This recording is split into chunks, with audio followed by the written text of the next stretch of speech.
Ready start. महोदय, यद्यपि योजना के अंतिम रूप पर यह औपचारिक बहस अब हो रही है, हमने योजना के प्रारूप के बारे में काफ़ी ब्यौरेवार विचार किया था। एक माननीय सदस्य ने कहा है कि योजना से ऐसा नहीं लगता कि कामों को निपटाने में तत्परता जरूरी है। मैं समझता हूँ कि योजना के प्रारूप और उसके अंतिम रूप में यही अंतर है।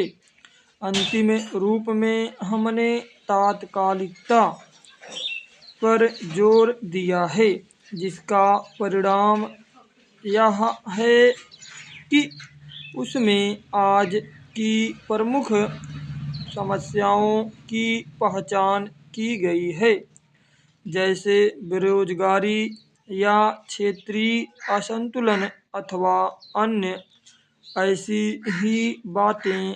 इनमें से कुछ समस्याओं के समाधान में कोई विलंब नहीं होना चाहिए और उन्हें तत्काल दृढ़ निश्चय के साथ हल किया जाना चाहिए।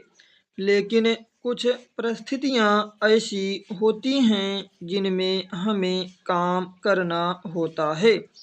कुछ मान्य तरीके हुआ करते हैं। इनमें से एक है लोकतंत्री प्रक्रिया। बहुत से लोग चाहते हैं कि हम कई काम एक साथ करें, और इनमें से कुछ के बारे में हम सहमत भी हैं कि वे सही काम हैं, लेकिन हम लोकतंत्री प्रक्रिया के प्रति वचनबद्ध हैं। हम जनता की राय से काम करने के लिए प्रतिबद्ध हैं। हमें अधिकाधिक जनता और पार्टियों को अपने साथ लेकर आगे बढ़ना है। मैं समझती हूँ कि अगर इससे हमारी गति कुछ धीमी भी रहती है तो भी हमारी प्रक्रिया को बल मिलता है और हम जो भी काम हाथ में लेते हैं उसे बल मिलता है।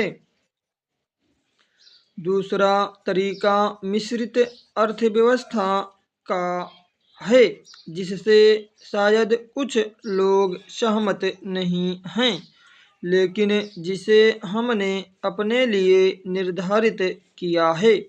ऐसी अर्थव्यवस्था की अनेक त्रुटियां भी होती हैं, लेकिन हमारे देश में आज जो परिस्थिति है उसमें हमारी सरकार हमारे पूर्ववर्तियों और आज के सहयोगियों ने यह अनुभव किया कि हमें इस तरीके को अपनाकर चलना चाहिए। मिश्रित अर्थव्यवस्था का अर्थ मेरी समझ से यह नहीं है कि कुछ समृद्ध परिवारों को इसका लाभ मिलता रहे।